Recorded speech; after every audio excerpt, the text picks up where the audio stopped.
At ODPEM, before the hurricane, during the hurricane, Commander Gale was one of those persons who never left the center, the Emergency Operations Center.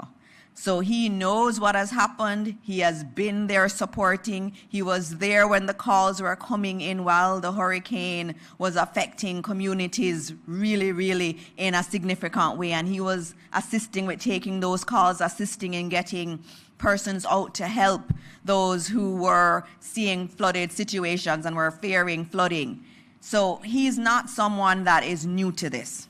He has been a part of the process. I have been impressed with him every single conversation. I used to call him to get updates on the death toll, and he was always super professional, and I was always saying to him, I'm very glad that we had him as a part of our disaster risk framework. And so, Commander Gale, Jamaica is looking forward to you doing big things.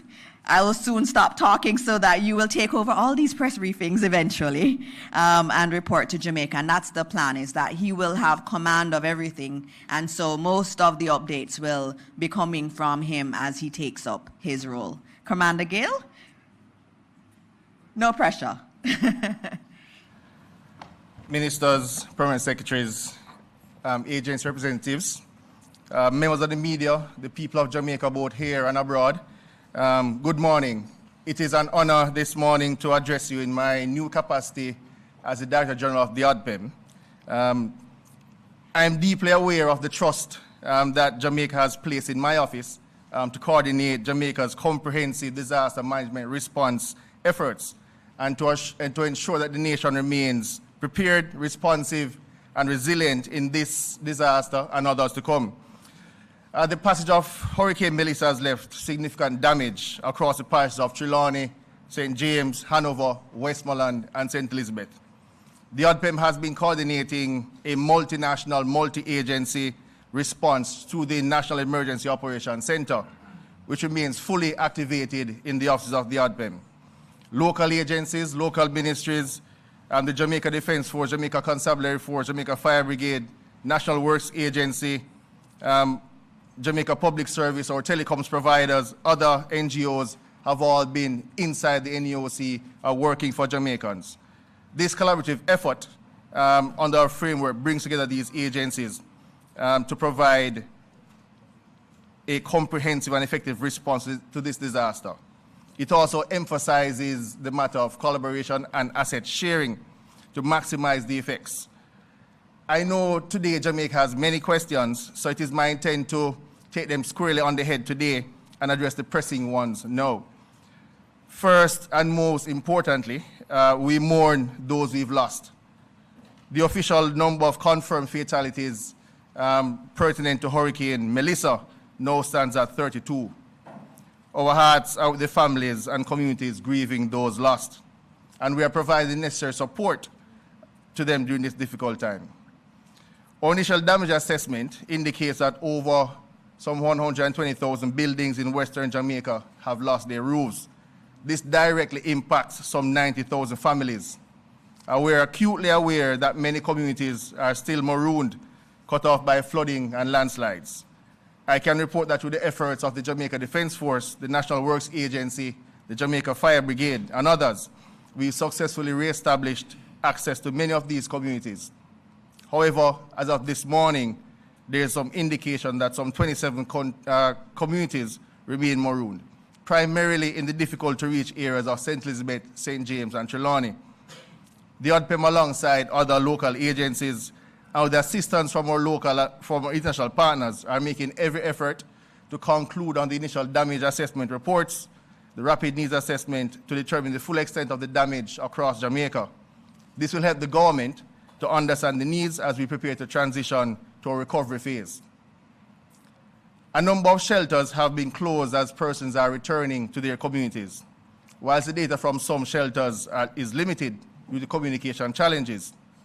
However, as of 10 p.m. last evening, a total of 184 shelters remain open. Some 2,487 persons have been displaced into these shelters, primarily from the St. Elizabeth, Westmoreland, and Hanover areas.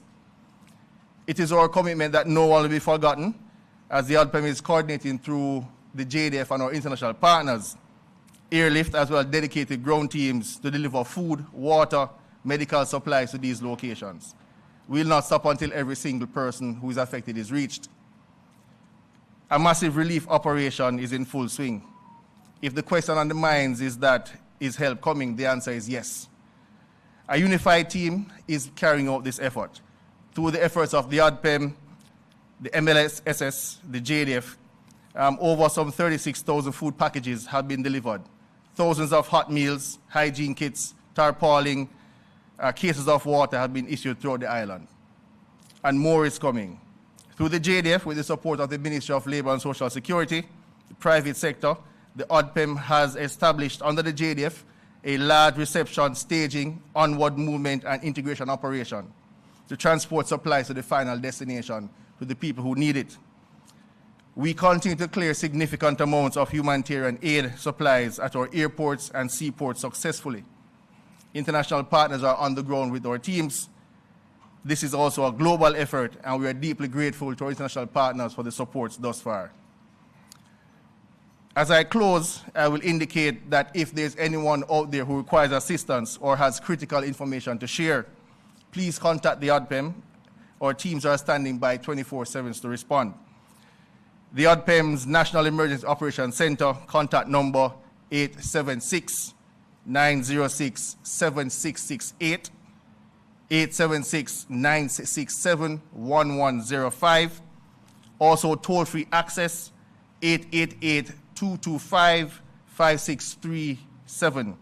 You can also email the ODPEM at neoc@odpem.org.jm. You can also follow us on all our social media pages.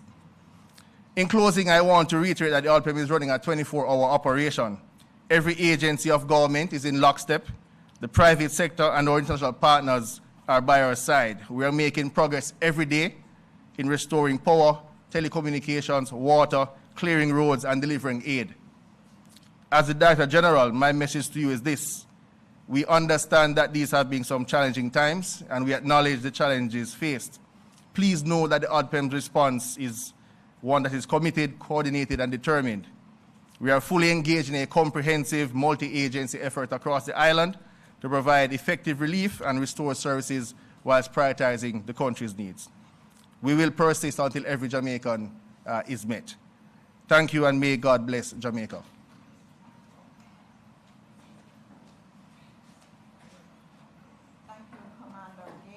And as I said, you're going to be seeing a lot more of Commander Gale as he takes over a lot of the coordination efforts. So thank you, Commander.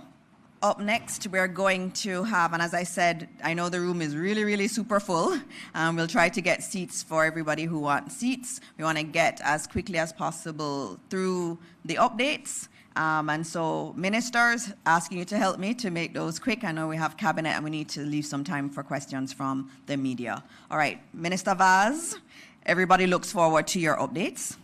And so we're looking forward to your updates, and JPS, I know, will be included in your update. You'll be giving some info on that, and that's another one that a lot of Jamaicans want to know about. Morning to Jamaica, morning to my colleague ministers, permanent secretaries, heads of agencies, head of the JDF, and of course, all others who are in the room here. So, as the country continues to recover from Hurricane Melissa, here are some updates on the most important areas of restoration. Our fuel supply network is stabilizing quickly, with full service resumed at West Indies Petroleum from October 27.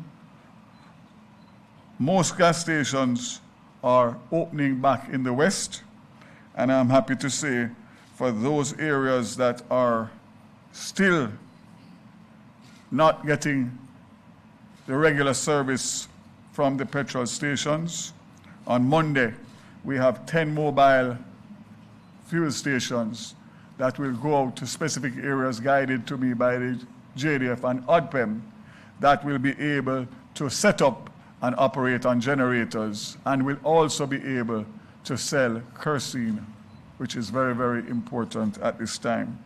But I expect that based on the report, most petrol stations are reopening and have made arrangements to be able to supply, especially in the hardest hit areas. We are arranging for police escorts to navigate the traffic and also for security reasons as well. As it relates to road clearance and access, access has now been restored along key corridors across the island, connecting Ocherius to Port Antonio, Morant Bay to Kingston, Mandeville to Black River, and through to Negril and through to Montego Bay. This progress has been vital in enabling supplies, relief items, essential workers to reach affected communities. However, some interior routes in St. Elizabeth and St. James and Westmoreland are still limited to single-lane traffic due to fallen trees and flooding. National Works Agency crews are prioritizing full two-lane clearance for key routes connecting rural communities to Montego Bay and Savla-Mar. Telcos, most of Jamaica's community and public Wi-Fi networks are offline, particularly in western parishes, affecting over 150 communities. To restore connectivity, the Universal Service Fund is deploying Starlink satellite solutions, starting with Betheltown, Westmoreland, and rolling 15 installations over the next week. Mobile units are also being deployed to provide Wi-Fi and charging stations in affected communities. Over the next 6 weeks, USF aims to deliver at least 90 community connectivity solutions in the affected areas, meaning people will be able to stay in their communities and communicate. Starting today, the JDF is airlifting Starlink units and generators into isolated communities to establish community Wi-Fi hubs and support humanitarian operations. Starlink is being used to restore mobile backhaul for 4 and digital towers in the west, helping to connect 250,000 people in the affected areas. In addition, hospitals and emergency services are now using Starlink to stay connected, request supplies, and coordinate relief and more. We got 600 Starlink, 400 fixed, and 200 mobiles last week, Friday night. And I'm pleased to say that all have been given out in priority order for the affected areas. Sorry. Some would want 20, but we could only give them 10. But we're making sure that the next batch we will give optimum to all of the relief agencies that require. I'm making a public appeal to those government entities, agencies, NGOs that are being allocated these. They're of no use unless they are activated. If they are not activated, they are of no use. And I cannot get more if Starlink sees that there's no activity on the 600. As of yesterday, there was about 30%.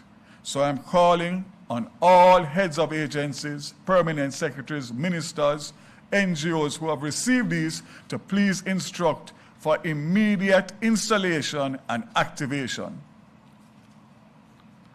As of Thursday, November 6th, Flow has restored 80% of pre-hurricane mobile traffic, with priority given to the hardest hit areas and key towns, including Negril, Savla-Mar, Falmouth, Black River. Efforts are now focused on restoring mobile services in other less affected areas. For fixed internet, 42% of Flow customers are now online, with another 23% able to connect once power is restored. Kingston and St. has 83% of customers that can already access internet. That's important, Jamaica, because we are the epicenter in Kingston for government and for all sorts of relief. So having full service in Kingston and St. Andrew is very, very useful. Electricity, Mr. Hugh Grant is here. I prefer Jamaica to hear directly from them, as I had committed before. And just to say that I got a brief this morning, which I know he will mention, in relation to the assets that he's having difficulties in getting to Jamaica. I'm sure by now he'd have gotten some calls, and we will get it done. We will get that. You have the assets ready, and we will get a ship, wherever it is, to bring them in the shortest possible time. Transportation, JUTC continues to assist for disaster relief supplies and also for personnel, both government-related and those NGOs who are requesting transportation. We are doing so free of cost. This is the big one now. Airports and ports. At Sen Ķeith International Airport, as of November 5th, 2025, 49 flights were staged, including 22 passenger and 27 cargo. For November 6th today, 31 flights are scheduled, all passenger and cargo operations. And at Norman Manley International Airport, as you know, operations have resumed, and on November 5th, 48 flights operated, including passenger, cargo, and military and private flights, with 42 flights scheduled for November 6th. Importantly, no scheduled flights have been cancelled at both airports in recent times. The Port of Kingston has fully reopened. Kingston Wharves provided 10,000 square foot of warehouse for the JDF for humanitarian aid, and of course, free port services for relief vessels and discounted handling for relief cargo to speed up deliveries to the west. All major harbors across Jamaica have now been safely reopened, with Kingston Harbor was the first to resume operations on October 29th, followed by Montego Bay, Portland Bight, Rocky Point on October 31st, Rio Bueno and Discovery Bay on November 1st, while Ocho Rios, Falmouth, and Port Antonio resumed on November 3rd. The toll remains open, and that is a situation that I have evaluated very carefully. The Fern Gully, which is the only other access outside of the junction St. Mary, which is not an option, is still single-lane traffic and has severe flooding issues. Therefore, it is important that the aid that's going to St. Anne, Trelawney, Montego Bay, Hanover have access to a good road network. I will announce in due course when the toll will be reinstated. As for East-West, which is going towards Manchester, down into St. Elizabeth, down into Westmoreland, that is where a lot of the relief operations are taking place by road, and therefore it is the position of the government that we must facilitate that to be able to get quick and speedy recovery.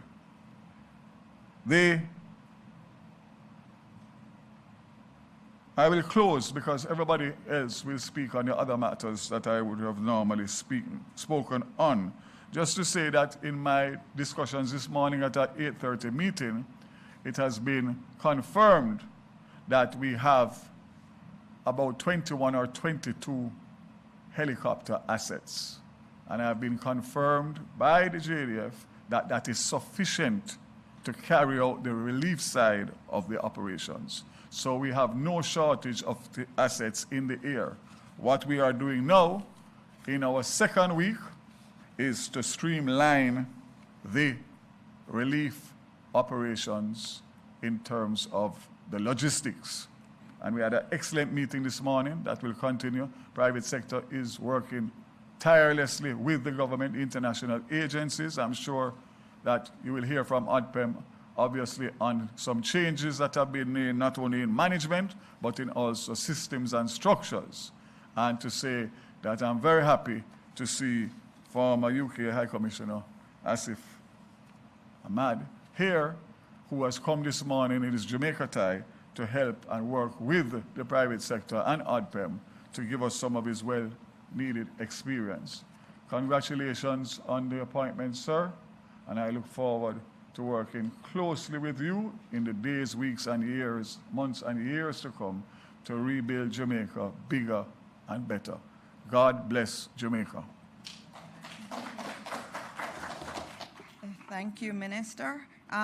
Is it a long update? 3 minutes. Okay, I will time you. Mr. Grant, 3 minutes. Everybody wants to know when they are going to get back electricity. And I know this is earlier. In the last press briefing, we said he'd come back in 1 week time, but Minister Vaz has invited him earlier. Okay, thanks. I'll be very, very, very brief. Good morning to all ministers present, partners, members of the media, and to you, Jamaica. I had some images I wanted to show of the damage. Is it able to get that up? But we'll just keep moving in the interest of time.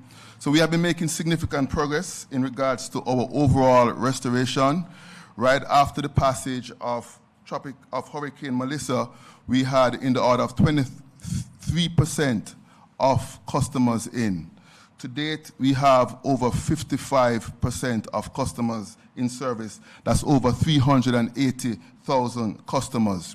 We have been prioritizing our restoration around key areas, particularly areas that have critical customers, and that has been a coordinated effort with key partners.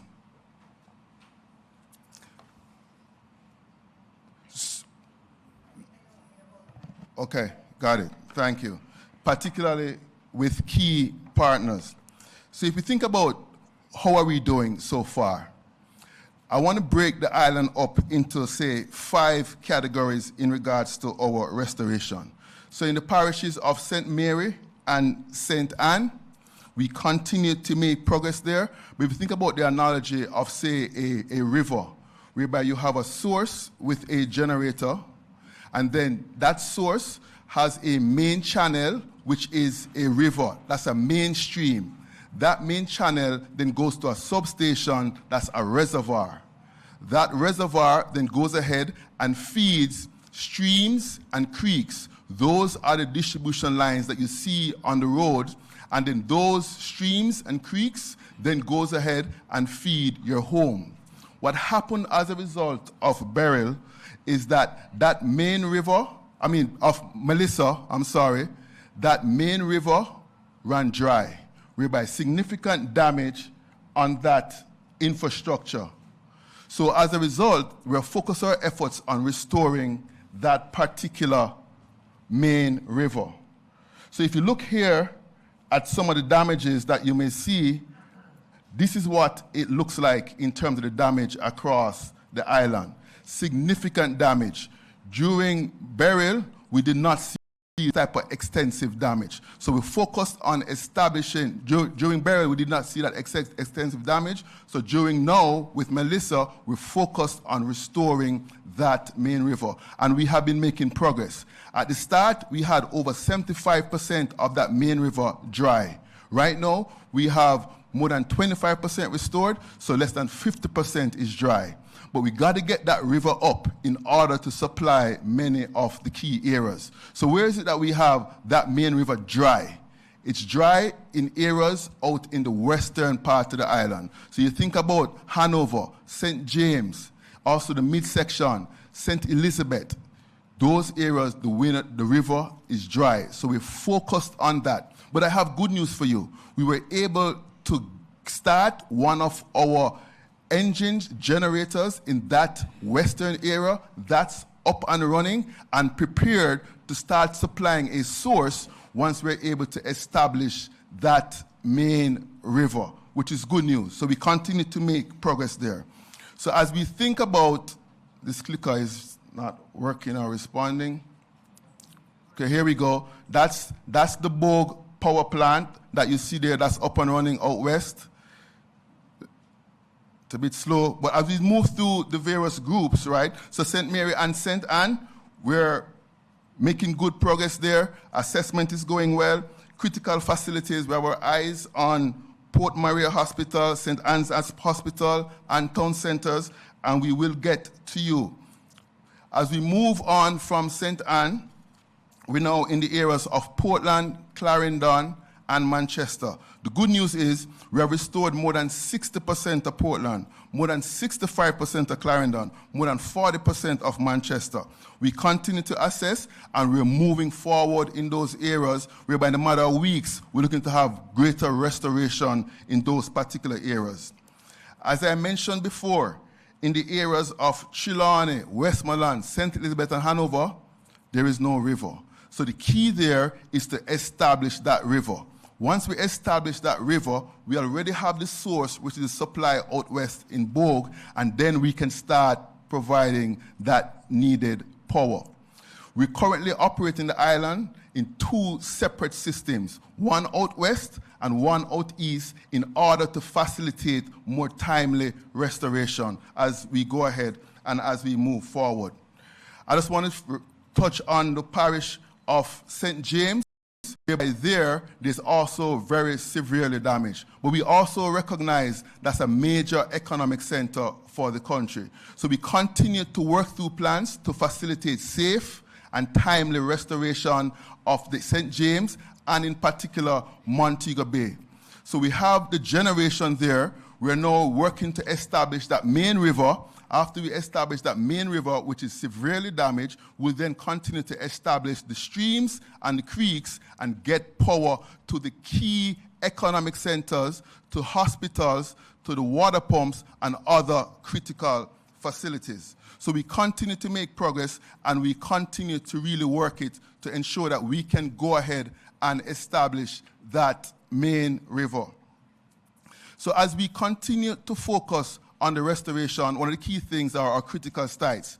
We have been partnering with very important partners. I want to make a special call out right now to Minister Bartlett. He was able to assist us in actually getting some rooms for some of the overseas line workers that we're bringing in. Today, we're bringing in over 100 line workers from overseas. That's going to bring us to more than 200. That's a good thing. I want to thank Minister Tufton for the partnership with the Ministry of Education. Minister Vaz, I know I spoke to you this morning in regards to getting health. Minister Vaz, I know I spoke with you this morning in regards to getting more vehicles here and the vessels so that we can get them in, and that's also a good thing. So as I close and I wrap, let me just say this. I want to say a special thanks to both our residential and business customers. Thanks for your patience and understanding. Thanks to all the partners across government. I also want to thank all the first responders out on the front lines with us. And we remain committed to working 24/7 to restoring every customer, and we'll continue to keep you updated. Thank you very much. All right, thank you. Thank you very much. As you see, JPS is working, and he's being facilitated a lot by Minister Vaz and some of the efforts there. One of the things that we were getting online, some people don't understand this language of the river. What he's saying in simple terms is that they have their generating facility, but getting from there to the communities, that's what's broken. That's what he's calling the river. So getting it moving into the communities is what they are working on. So they're saying that in terms of their ability to get it out, they've gotten that back up, but their ability to take it into the communities is not there yet. And they are working really, really hard. And as you heard, there are more linesmen coming in to support them. And so we thank JPS for all their efforts in getting electricity back. And I know, as he said, he's been working with the Ministry of Health and Education and many of the other areas to get service back. Having said health, it's time for Minister Tufton, and he's been doing so many things. I see field hospitals going up. I see the teams working. And of course, Minister, on behalf of all Jamaicans, I want you to convey to our nurses and our doctors and everybody who works in a hospital, how grateful we are to them. It's been difficult circumstances, but they never stopped working. And so thank you, Minister, and thanks to your team too. Thank you very much. Good morning, everyone. Morning, colleagues, and all of the persons who are here. So the following is an update on health. The field hospital in St. Elizabeth has commenced operations. I checked this morning. They have seen about 50 patients over the past 24 hours. It's an accident and emergency facility with a number of services, 13 patient beds, operating theater room, surgical procedure, emergency room, obstetric and maternal and neonatal care, and lab and pharmacy services and blood bank. So it's a full-fledged operation, and it's now active on the ground, which is a very positive thing. It's equipped by about 60 professionals which came in from the US, but they are also teaming up with our local doctors. So it's a combined effort in terms of the response. Supporting the hospital services is also a field clinic, for want of a better word. So we're mounting a primary healthcare facility on the grounds of the Black River Health Center. It's taking place as we speak. What that will allow for is a triaging process of the non-essential cases, because everybody will come to the hospital. Not everybody needs that kind of service. So that facility will be up hopefully by today, and then once it commences services, the health team, both the local health team and the supporting health team will be there. That will provide critical services in the parish of Black River, well, the town of Black River, supporting the parish. Beyond that, yesterday I went to the airport with the Spanish ambassador, EU ambassador, and representatives from the Ministry of Foreign Affairs, Foreign Trade, to meet 76 citizens of Spain, doctors, nurses, technicians, engineers. They are also going to be deploying a field hospital. I understand that it's on its way now from Kingston, should be in Falmouth by now.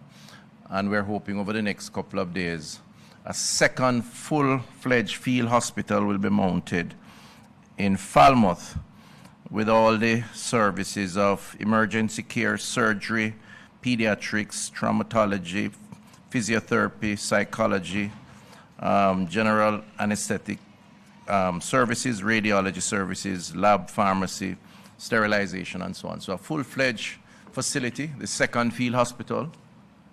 We're hoping tomorrow I'll visit that site, and we're hoping that that will be up and running. That will take a lot of pressure off the Falmouth Hospital, but will serve beyond Falmouth. It could go over into St. James, depending on where the challenges are. So that's a positive development, and we want to thank people of Spain and the European Union for that collaboration. We're working on a third field hospital to be deployed at the Cornwall Regional Hospital in Montego Bay. This one is a discussion which I'm told is close to finalization with the people and government of Barbados, which will be flown into the island hopefully sometime soon. That will also come with all the things that I've just described for the previous ones, and that will provide critical support for the Cornwall regional operation and the people in St. James. And I will provide more details on that once we get those details. The Sablamar Hospital is continuing its emergency support services. We have one post that is mounted there by a medical team, a NGO. They have gotten their certification, and they will start operating this morning. And again, they will provide critical support for triaging of patients who don't require emergency care. We're looking at the possibility of expanding the services at the Sablamar Hospital. Some discussions are taking place, but too early to make any definitive statement. As far as White House in Westmoreland is concerned, the eastern side of the parish, which was ravaged by the hurricane, we are working with Samaritan's Purse to locate a tier 1, for better understanding, a field health center at that location from where we will operate to go into the hills and give support from that base. We are exploring the possibility of a field hospital between White House and Belmont, and some conversations are taking place with some possible partners to see if that is possible. So it wouldn't be located at a hospital site as the others are being located. It would be a separate, standalone facility, because that area was ravaged terribly, and the logistics of movement into Sav or Black River, as the case may be difficult. So we'd like to look at expanding our services there. In terms of pharmacy services, we have begun mobile pharmacy units managed by the National Health Fund, and they have been out. So far, the unit, these are multiple mobile units now. They have gone into Black River, Slipe, Grove, and Brompton in St. Elizabeth, in St. James. They have visited Maroontown, Negril and Little London in Westmoreland, and those efforts are continuing. Location for mobile services include Newmarket, Pepper in St. Elizabeth, Darliston in Westmoreland, Ramble in Hanover, and we'll offer pharmacy services at Granville Health Centre in St. James and at the Prattville Health Centre in Manchester. The NHF is now building out its ecosystem. What we're doing is mapping the secondary healthcare infrastructure to determine where they were badly damaged and taken out of commission, and then placing on top of that the possibility of the temporary field health center structure, which will be accompanied by both local and those volunteering coming into the island once they're certified to give the community-based support. So once we develop the emergency services, then we are focusing now on the primary healthcare services, which is the community services, and that involves providing medication and critical care to those individuals in those communities. And that has started and will continue and will be expanded over time. In terms of vector control, the team are out. We do anticipate an increase in vector-related activity, whether it's rodents or mosquitoes. 413 temporary workers are engaged, and we're going to be supporting those temporary workers with 498 permanent staff. And you will see and feel and hear more of them in the communities in the coming days, because we do expect over the next week or so, particularly in the areas where we have no electricity, that's going to be an issue. And there's always the risk of dengue caused by the Aedes aegypti mosquito. Just to note, that's only one species of several species, and so we are monitoring and testing to determine exactly what the species are and how we deal with them. The same applies to the public health inspectors. They have been mobilized, are in the field looking at food, the food chain. We have already condemned a fair bit of food that is to be refrigerated and can't be refrigerated, and also doing water testing. All of that in aid of preventing infections or diseases from food or water. Last Sunday, we had a team of 200 that went to visit the 5 hospitals from Kingston, healthcare workers, and it was really a good show of solidarity and support for those healthcare workers who have been impacted. They helped with the cleanup. They're going back this weekend to those affected areas to continue to assist in terms of the cleanup and restoration. Moving fast in the interest of time. This week we had a donor and partner support meeting. Ministry of Health met with in conjunction with the Pan American Health Organization, met with a number of donors, I think over 30, and these are organizations, both local and overseas, NGOs, multilateral, bilateral partners. So we have basically brought all under one umbrella. I'm saying this to say, for those who have an interest in supporting the health response, there is a central secretariat that will coordinate that, and that's very important to avoid confusion and to ensure that the coordination is intact. There is an email, hurricaneresponse@moh.gov.jm. That's hurricaneresponse@moh.gov.gm that you can send any request, any offer of support for health to, and we will direct it appropriately. And the final point is on mental health and psychosocial support. We now have a PAHO expert who I met with yesterday. There is a plan to engage all our field officers, nurses and psychiatric support teams, but all our field officers will be in the field to discern where necessary the need for some sort of psychosocial support to persons who have been traumatized in this activity. We will have a base at each hospital, and so it will involve some amount of training or orientation, and we are seeking volunteers, so persons who may have training in this area can use this email to reach out, and we would be happy to incorporate them into creating this army of mental health practitioners or support team, because we have seen and anticipate that the mental trauma on persons who have been victims of the storm will only get worse, and we need to be there to offer that kind of support. Thank you very much.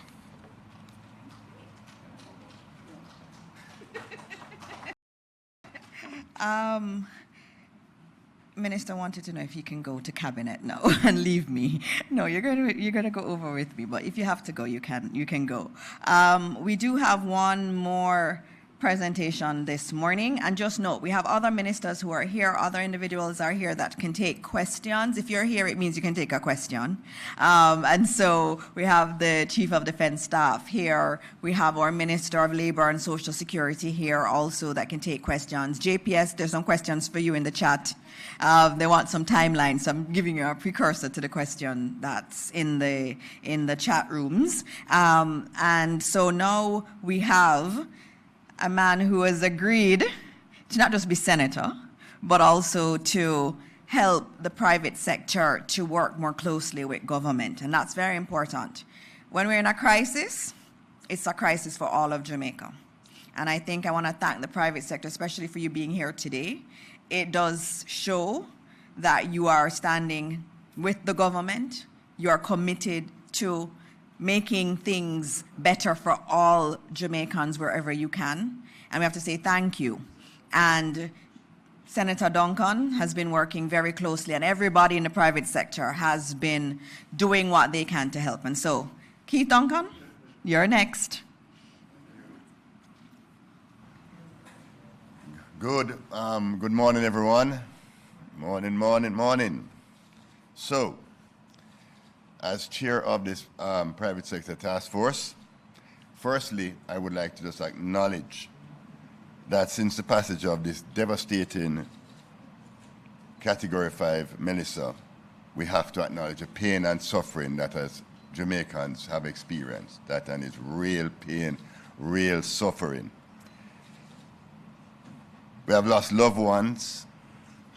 Jamaicans at home and abroad have been trying to find family members, friends in the communities because we're out of communication.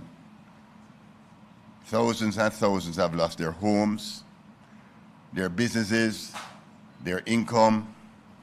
Many have lost everything. In spite of this unimaginable pain and suffering, you hear what Jamaican brothers and sisters saying, once there's life, there is hope. That is the common thing you hear. Once there's life, there's hope. But I have to acknowledge our first responders, our doctors, our nurses, our police, the military, the firemen, as they have worked tirelessly around the clock to save lives and bring comfort to people. I acknowledge the NWA, the JDF, the private citizens with them cutlass, clearing roads to provide access to communities that are marooned. I'd like to express gratitude to the GOJ, the public servants, because we start off a little shaky because anybody get licked by a Category 5, you must shake up. And it's coming together now. It is coming together, the relief effort.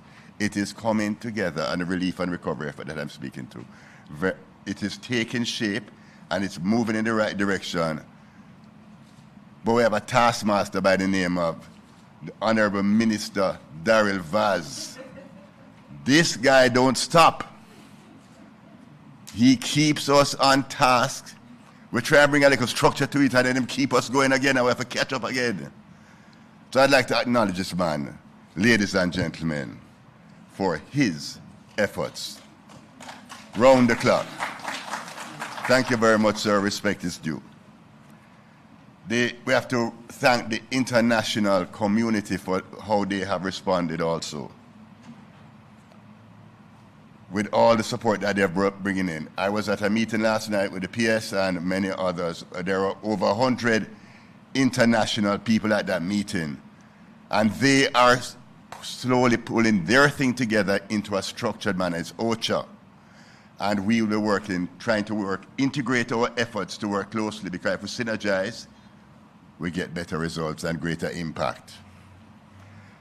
I think you have started like the MLSS because, as we said, we started off at the JDF in our distribution channels, and they have worked tirelessly to pull it together. Sometimes we're cussing, but at the end of the day, what we're working for is the greatest possible impact. Okay?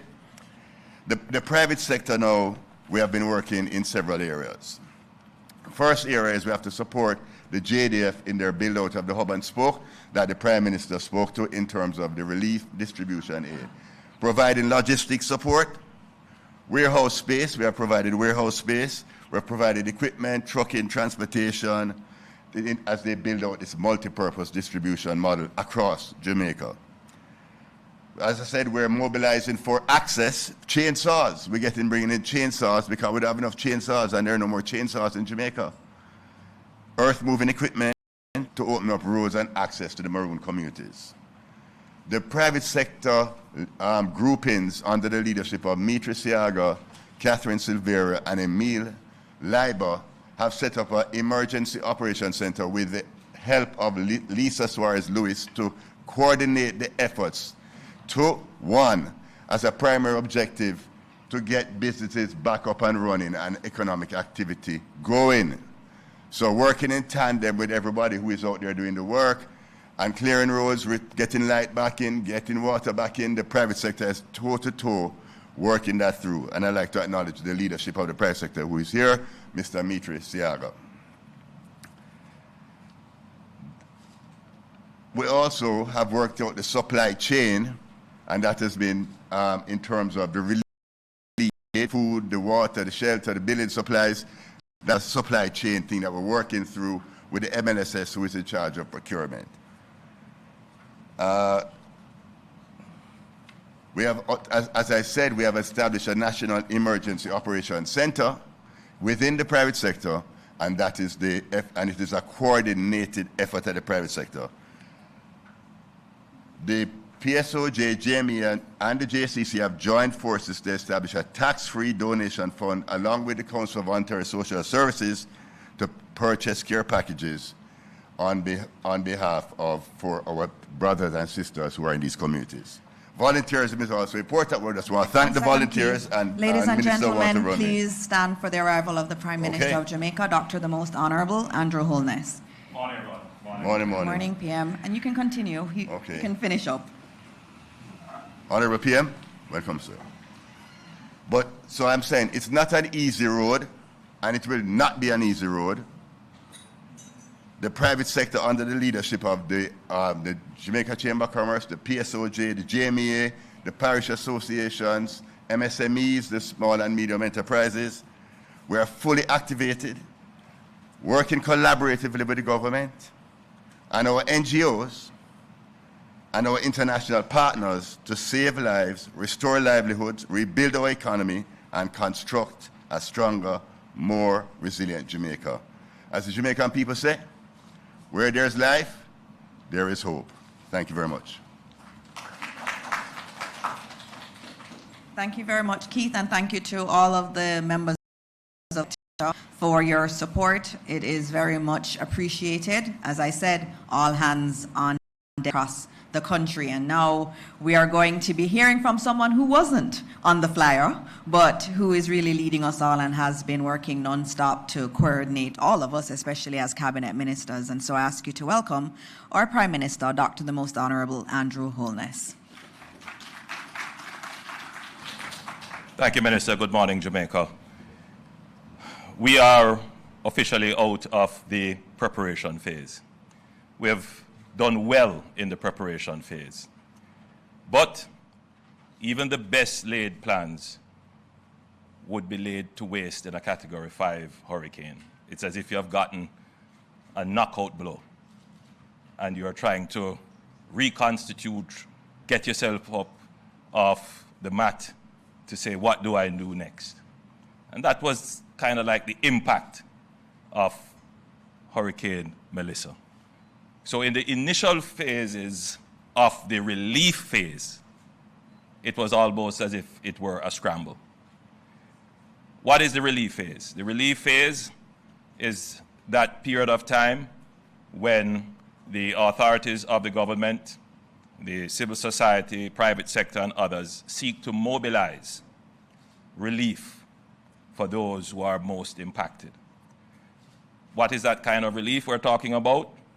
Food, water, medicine, clothing, emergency shelter, and services, medical services, search and rescue, or in most cases now, search and recovery of bodies. Other services as well, psychological and emotional, the mental health services.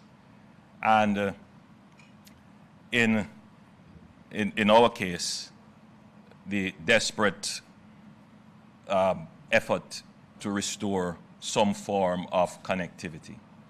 Because the loss of connection has also been significant, which adds to the emotional and mental health crisis that we face. Persons trying to get in touch with loved ones, persons feeling disconnected, who have, for almost all their lives, relied upon being able to pick up the phone and call a loved one.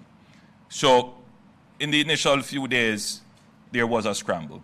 And that scramble essentially was, my hand is up, I need help, and the system trying to respond to the loudest voices or the most frantic wave of hands. As of today, we are out of that phase. Now, a systematic response will take over in the relief effort. And you would see that the government has made certain actions to ensure that there is a systematic response. Let me say it in another way. I hear the cry of every baby that is now hungry in a community that is not yet reached. It goes to bed with me. And I have to think of it in this way. Do I try myself to jump on a helicopter with a package to reach the baby that is crying?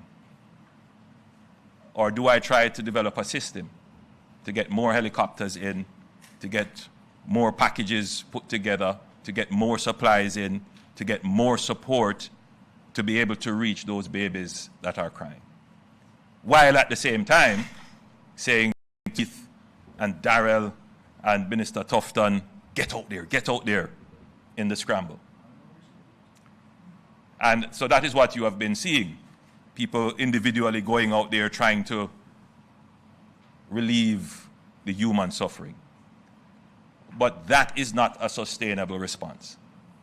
The sustainable response is what you would see the government doing now. One, we have to streamline ODPEM, both as the Office of Disaster Preparedness, which that function was done, that phase is over, and now we are in the phase of the emergency management, which is the relief. Now, let's just be clear.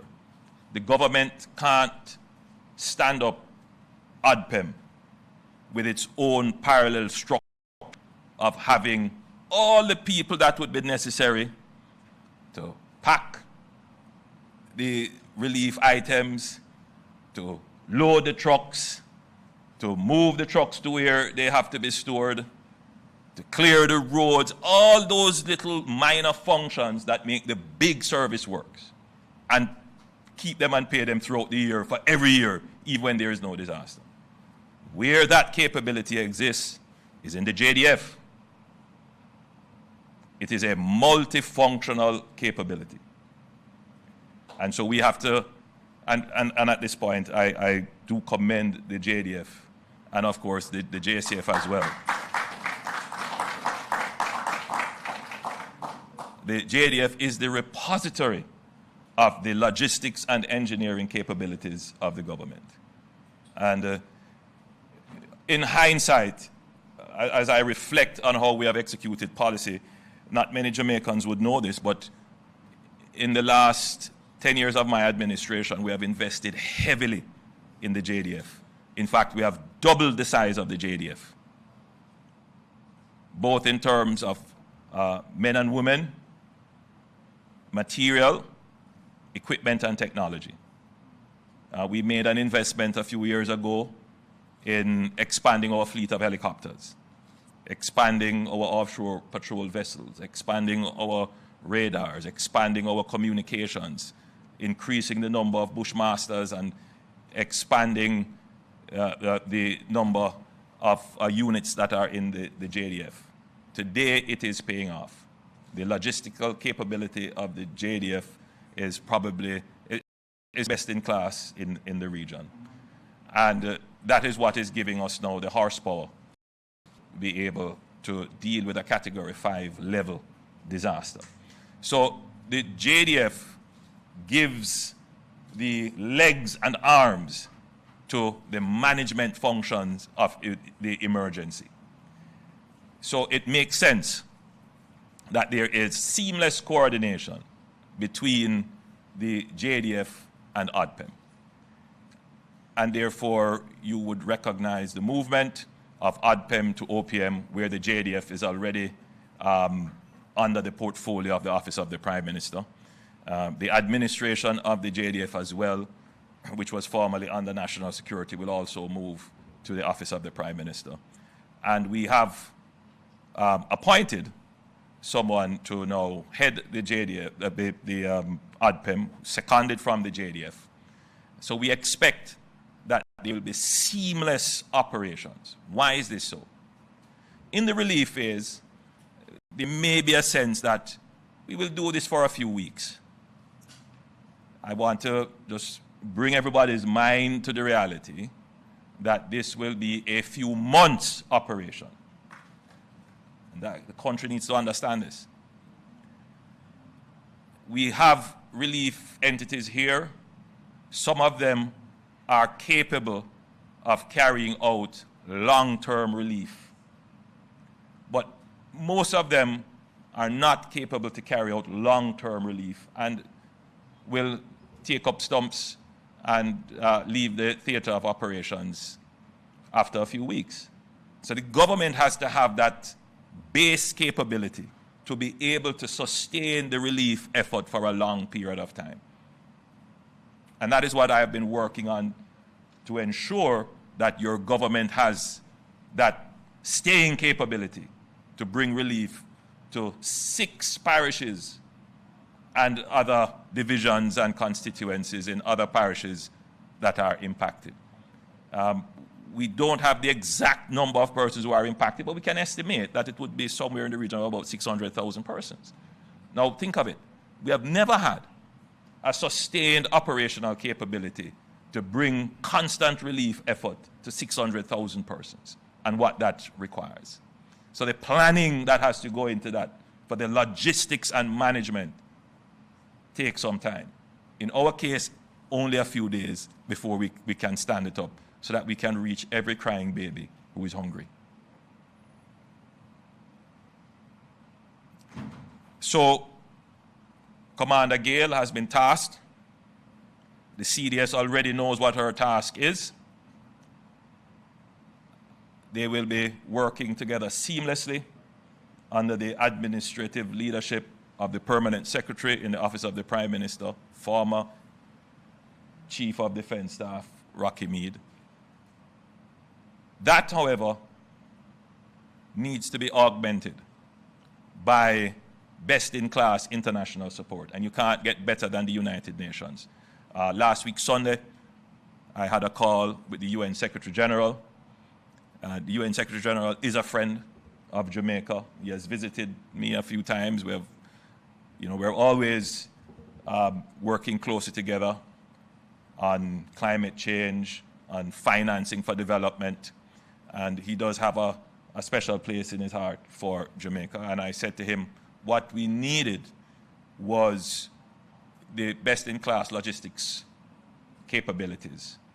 And within a few days, in fact, yesterday I had a meeting with the Deputy Secretary General in charge of these kinds of operations from UN Ops, and they are mobilizing a full team that will come and support the logistics and management efforts of ODPEM. So yes, we have capabilities, but as I have said, no matter what capability you thought you had, when you are hit by a Category 5 storm, right, you must get even greater and better capabilities. And so UN Ops is here. I know they have had several meetings with private sector, I believe, civil society, and they will be embedded in ODPEM. And the idea is, after this experience, the technical know-how and capabilities will be transferred to ODPEM. So we are expecting that after this, ODPEM will be even stronger in terms of its ability to manage large-scale disasters. At that point, I would segue into saying that international support for Jamaica's relief and recovery effort is significant. I don't want to call everybody's name now. I leave the Minister of Foreign Affairs to give a comprehensive review of all the countries that have reached out to us.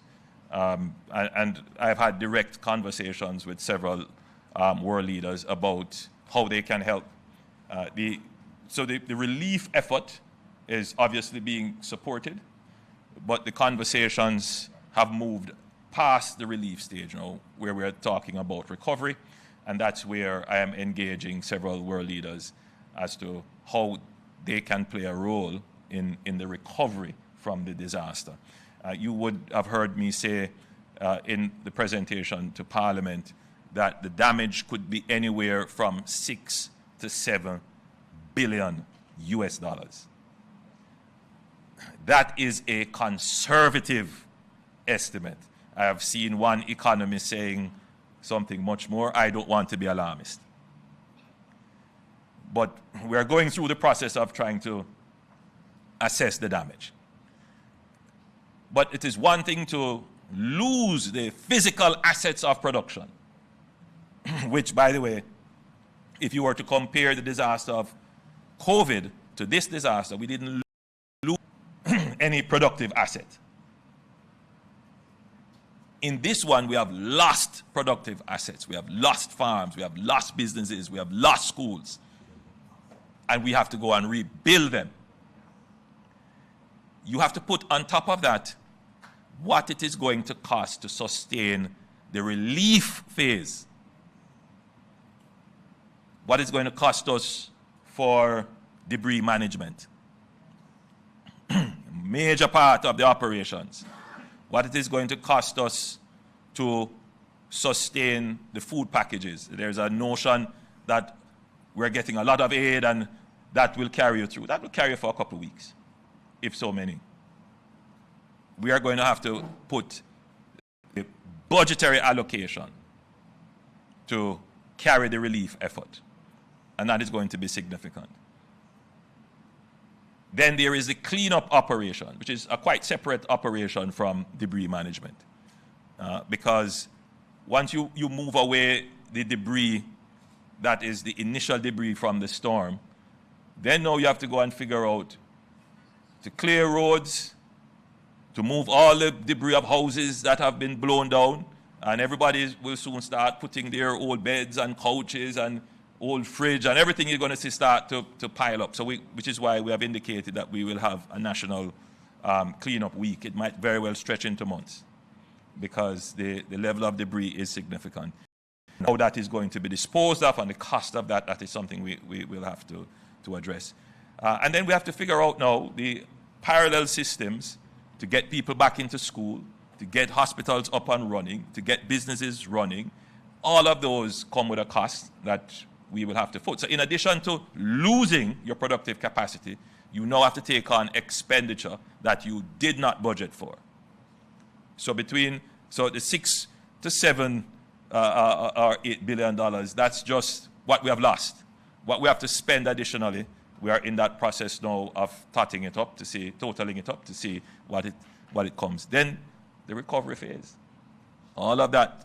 So I want Jamaicans to understand the magnitude of the problem. Why am I saying this? How you feel will largely guide how you act.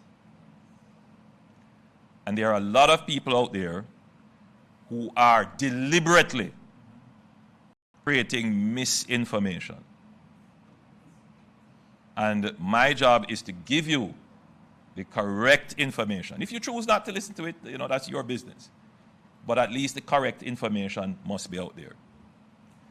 I've seen someone say, Prime Minister don't like criticism. Nonsense. Not every opinion makes sense.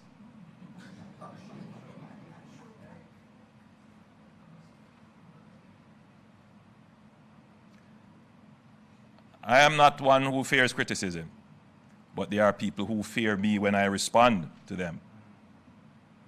Be assured that I will respond to any nonsense that is put out, not to be distracted, the critical ones.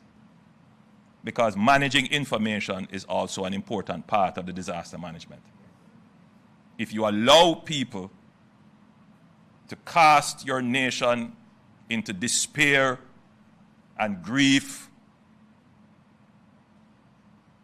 to smother hope, to ignore the heroic efforts that people are making, and to just focus on the negative, then we'll have a negative outlook in a time when we need people to be positive in their outlook about our recovery.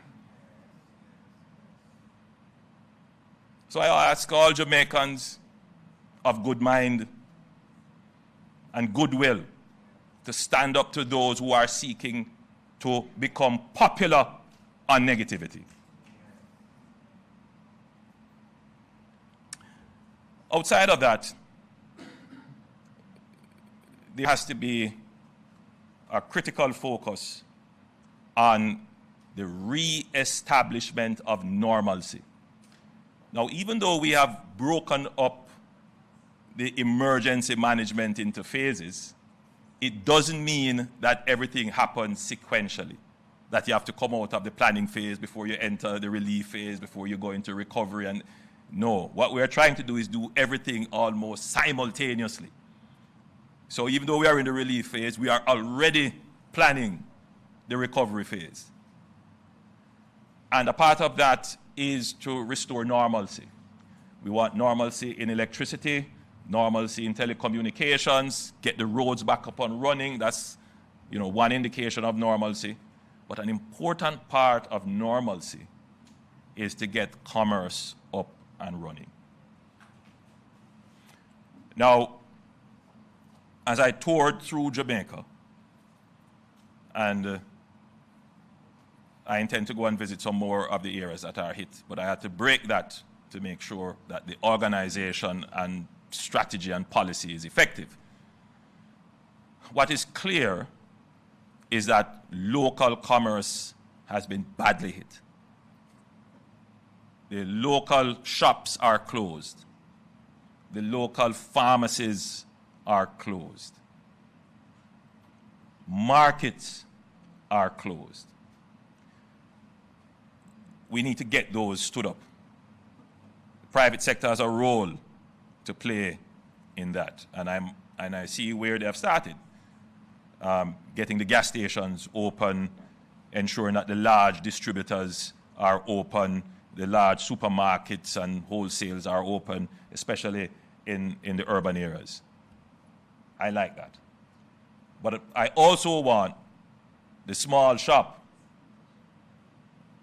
in Adelphi or in Spring Mount or wherever else, that those shops reopen. Now, they can't reopen for one main reason. They don't have electricity. That's one. And the second is that supplies can't get to them. The distributive trade, which, by the way, is an incredible logistics operation. They supply thousands of shops every day with trucks going all over Jamaica. That has been hit. And they can't call to place orders, and some of them can't access cash. So I've asked the Minister of Industry, Investment and Commerce to develop a plan to support the small shops in communities right across Jamaica to get them up and running. One of the first things that we have done is we have identified some generators, and we're going to make those generators available we're going to start with 50 in the most impacted and remote communities. We will loan them the generators. But of course, there will be some requirements for compliance issues and to ensure that they are established operations that we can enter into cooperation with. So, of course, we would have to verify that they are a legitimate operation. So we would ask the JPs, the police, and other established persons in the area to vouch for their credibility. And we're going to ask the Jamaica Business Development Corporation to lead that, along with the DBJ. We're going to also ask them if they would be willing to partner with the government to give us storage capacity. Some of them may have a strong room. They may have a room or two where we can store things. That would multiply the number of areas that we have from which we can stage operations. Because right now, CDS tells me that they have 22 staging areas that they have established right across Jamaica, which will be a hub and spoke operation. So they will move from big warehouses to these small hubs, and then from these small hubs to smaller areas of distribution. That might not be enough. Eventually, we will have to move from this operation of us moving items. So we move from main warehouse to these spoke and hub operations, and then we distribute. The physical distribution of the relief is an expensive operation, and it poses some risk to us as well. I've seen videos circulating where I've seen a Jamaica Defense Force truck and people are there waving, and it wasn't too bad. But even in a disaster, we must maintain our dignity. Even in a disaster, we must never give the view that there is lawlessness, and even if we are hungry and there is suffering, we must maintain our dignity. And the way in which the relief operation is done must be done in a way that protects the dignity of the people. So a part of what we have tasked ODPEM, JDF, and the Ministry of Labour and Social Security to ensure that there is this standardized process that protects the dignity of the people that we're giving aid. But as I was saying, we can't carry this on forever or for too long. At some point, we will transition to a voucher or a coupon system where instead of carrying the bag of relief items, you will get something that is equivalent to cash, and you can go to your nearest shop in your area where we will stock and supply them, and you get your items. But to do that, we have to stand up those shops. We have to provision them, give them electricity, give them internet connection. And so we're working on that plan, and in the coming weeks, you will start to see that plan come to fruition, so that for the foreseeable future of the next few months, there is an effective and robust system to deliver relief as we pivot to the recovery stage. I want to thank the members of the media who are here, who have been covering the disaster, who have been faithfully attending these press briefings, and the media who has carried the press briefing, because that's very important for the informationalization of the citizen. And so I want to thank the journalists who are here, and the media, which is privately held, and they are sacrificing their advertising time for this, and I want to thank them for doing that. So, in summary, there's no question that the initial relief phase started off a bit slowly, but I did some research this morning looking at the initial relief efforts for COVID, not for COVID, COVID was quickly, but for Katrina, for other major storms in the region, and Jamaica has done well. I mean, in 5 to 6 days, what we have stood up is incredible. This is not to say that there isn't human suffering, but please don't mistake me. But if you compare to Puerto Rico, to Antigua, to Dominica, and to the United States, which has had several major, that we have done is incredible. So as of today, the communities that we have not reached yet, the persons who are sending me messages to say, hey, I haven't gotten, the system will now respond, and will respond quickly to get into those communities. So at the time of my next update, I should be able to say, of the how many ever number of communities affected, this is the percentage that we reach. The target now is to get at least initial welfare and humanitarian response to every single Jamaican who has not yet gotten attention. Thank you for your attention, ladies and gentlemen.